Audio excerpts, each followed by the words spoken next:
రాజకీయాల్లోకి రావడం పోవడం అనేది నాయకుల ఇష్టమే. అయితే మారుతున్న కాలంతో పాటు నాయకుల ఇష్టాలతో పాటు పార్టీల అవసరాలు కూడా ముఖ్యంగా మారిపోయాయట. పార్టీలకు అవసరం ఉంటేనే నాయకులకు ఎంట్రీ ఉంటుందట.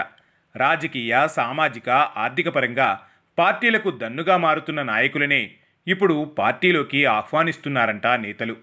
ఉదాహరణకు ఏలూరులో వైసీపీ నాయకుడు ఆళ్ల నాని చేరిక విషయంలో తెలుగుదేశం పార్టీలో తర్జన భర్జన జరిగింది. స్థానిక నాయకుల నుంచి తీవ్ర వ్యతిరేకత కూడా వ్యక్తమైంది. దీంతో నాని చేరిక వ్యవహారం ఎప్పటికప్పుడు వాయిదా పడుతూ వచ్చింది.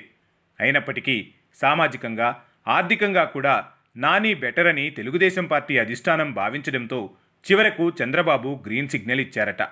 లాంఛనంగా ఆయన చేరిక జరిగిపోయింది.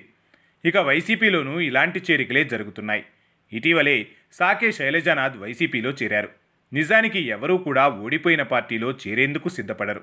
కానీ ఆయన వ్యూహాలు వేరే ఉండడంతో వైసీపీ కూడా ఎస్సీ సామాజిక వర్గ ఓట్లను దృష్టిలో పెట్టుకుని శైలజానాథ్కు గ్రీన్ సిగ్నల్ ఇచ్చేసిందట. దీంతో సాకే ఫ్యాన్ కిందికి చేరిపోయారు.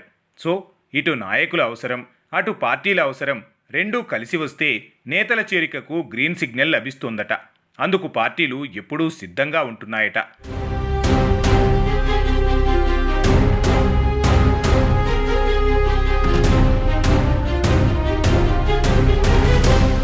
ఇక మరో నేత మాజీ ఎంపీ ఉండవల్లి అరుణ్ కుమార్.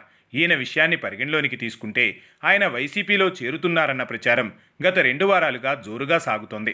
నిజానికి ఆయన తిరిగి రాజకీయాల్లోకి వస్తారన్న ప్రచారం ఎప్పటి నుంచో ఉంది. 2014లో రాష్ట్ర విభజనను వ్యతిరేకిస్తూ ఆయన రాజకీయాలకు దూరమయ్యారు. ఆ తర్వాత కొద్ది కాలం మౌనంగా ఉన్నా తర్వాత రాజకీయ విశ్లేషకుడిగా కొత్త అవతారం ఎత్తారు. జగన్ హయాంలో అయితే ఆయన పాలనను ఆకాశానికి ఎత్తారు.